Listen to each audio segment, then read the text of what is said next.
Hi everyone, this week we start our fourth and final section where we'll be discussing the role that class plays in the policy process, and we'll be using the book Poverty by America by Matthew Desmond. This week what I want to talk about is poverty measurement. So Desmond makes this claim in the beginning of the book that poverty hasn't fallen. This claim is wrong, frankly. Poverty only hasn't fallen if we measure it very poorly, which unfortunately is by default the way in which we measure poverty. I also don't really understand the motivation that he has, although it seems to be shared widely that we need to claim that things are as bad as they've ever been to motivate people to take action.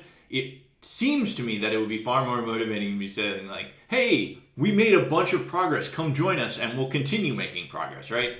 So by saying that poverty is not as bad as it was in the 1960s, I'm not saying don't do anything about poverty, it's all solved, it's taken care of. I'm saying, hey, some of the stuff we did actually worked. Let's do more of the stuff that worked, don't do the stuff that didn't, and let's, finish the job, right? Let's work together and get this done. But apart from the motivational issue, which is a bit of a side note, let's get into this question of how we should actually measure poverty. And let's start with how it's measured today. So Molly Orshansky came up with the current poverty measure back in the early 60s. And when she did, she explicitly said this should be an interim standard. She did not intend it to still be the poverty measure here in 2024. Not at all her goal, not what she wanted to see happen. But she was suggesting, okay, we need something quick so that we can look at what's going on and measure the problem and see how much poverty there is right now. And so she used the numbers available, which were largely income numbers, right? So she based this upon the price of food in the 1960s, assumed food is about 1/3 of family expense, which it was in the 1960s, and then tripled it, and now you have the poverty line, right? So the thing is, food's closer to 1/10 of family expenses today because the cost of food has gone down relative to the cost of other necessary expenses like housing and healthcare. But the only adjustment we've made to this index is an annual adjustment based on the Consumer Price Index. No one who studies it thinks this is a good metric, but the problem is no one agrees on how to replace it. And there's also no one who owns it. There's no one government entity or branch that could just change it by themselves. There's a bunch that use it, but there's no clear owner in terms of who would actually officially approve a change. That said, the Census Bureau does publish a supplemental poverty measure, and this is the most widely known alternative, and in part because it's published. And it adds in, for income, it adds Supplemental Nutrition Assistance Program, also known as food stamps, National School Lunch Program, WIC, Women, Infants, and Children, which is another food program targeted at pregnant and new moms, housing subsidies, low-income home energy assistance, and taxes like earned income tax credit and child tax credit. So the idea is, and basically I just ran down a list of 6 relatively large anti-poverty programs, and you'll notice that they aren't in the poverty measure by itself. They're in the supplemental one. But of course the anti-poverty programs don't move the poverty measure if they're literally not counted in it. Oh, you got food stamps instead of income and therefore poverty didn't decrease. Feels like a kind of ridiculous claim when you can take food stamps to a grocery store and buy food the same way you would with income. This just feels like an accounting trick at some point, and so not including it doesn't make sense, which is how we got agreement to publish a supplemental poverty measure and actually count this stuff. But then they also subtract for accuracy, income that you pay in taxes is not income you have to buy things that you need to live. Work expenses, childcare expenses, medical out-of-pocket expenses, and child support, right? And so this makes a huge difference. If you look from the late 60s through 2020, which was the latest data available when I made this chart, you can see that, in fact, the supplemental measure has, in fact, gone down quite a bit.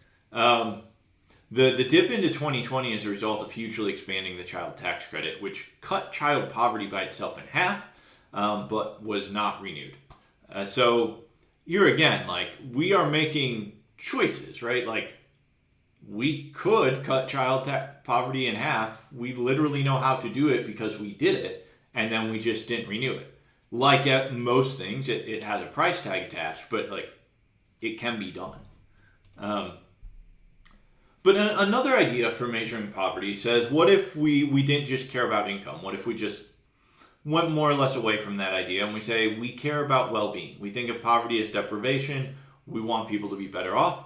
Philosopher Martha Nussbaum and philosopher-economist Amartya Sen have this approach they call the capabilities approach, which is say, we're going to look at the capabilities people have to live full and meaningful lives. And this sounds pretty hard because how do you know what a full and meaningful life is? But it turns out there's a bunch of common underpinnings. So like, we don't have to know what the ideal human diet is to know that starvation is bad, right? So because we're looking at like a poverty metric, we can say, okay, you are deprived if you are not meeting your basic nutritional needs. We don't have to define like the ideal end state of nutrition in order to do that. And the same across other categories in terms of like, not everyone has to agree on what their perfect dream house is to know that like housing is better than being forced to live in a tent or take shelter elsewhere, right? So like, one reason we might prefer this is consider what's going on today in the supplemental poverty metric. I mentioned it counts medical out-of-pocket expenses, but expenses could go down for two reasons. One, like healthcare could get covered by insurance and maybe you get the same amount of healthcare for less money and that's good. You are less deprived and hopefully healthier.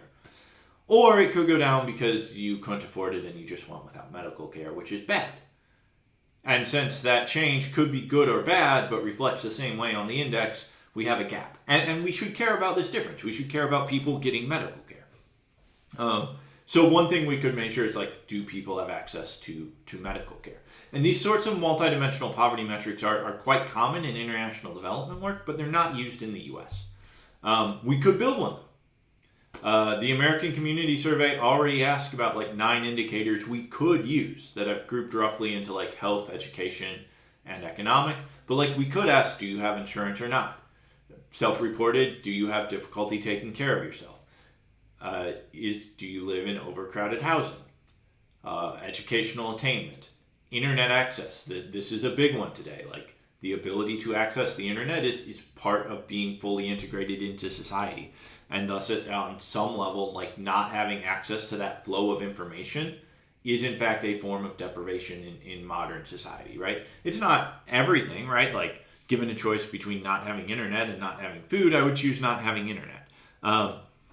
But it is still important as a metric in terms of like social well-being. Linguistic isolation. It is difficult to be part of your community fully if you are linguistically isolated. Economic metrics still matter, right? Like I'm not proposing that it's not one of the dimensions of poverty. I'm proposing that it is one of the dimensions of poverty and not the only one, that we shouldn't like give zero weight to everything that's not income. So income, unemployment, simply being connected to the labor market has a value independent of the actual monetary contributions, right? Housing costs. Are you able to afford housing where you live on less than a third of your income, right? These are all available from the Census Bureau. We can put them together because they're available at an individual level. So we could say for person, whatever ID in the Census Bureau, they are deprived on 4 of the 9 indicators, right? And we could do this for everyone. So we're seeing not just like what are the aggregate levels of deprivation in 9 different categories, we're looking at how they overlap among individuals. And that overlap is sort of important when you want to define, like, is someone in poverty? Because maybe it's the case that we want to say someone who's lacking in 1 or 2 of these is not overall poor, but someone who's lacking in 3 or more is. We could also play with, like, what that threshold is, and I could talk about this for way too long and all the possible variations, but the idea is just, like, we could measure more dimensions than income. With current data, it is a major shortcoming that there's nothing about food in this same data set. But theoretically, of course, if we wanted to, we could change the questions in the data set if we really wanted to do multidimensional poverty measurement. So Desmond doesn't talk about poverty measurement that much past the beginning, but he does have this line I really like where he says, poverty isn't a line. It's a tight knot of social maladies. It's connected to every social problem we care about. crime, health, education, housing, and its persistence in American life means that millions of families are denied safety and security and dignity in one of the richest nations in the history of the world. Okay, that is all I wanted to talk about in terms of poverty measurement this week. I look forward to a discussion about the role that class plays in shaping public policy.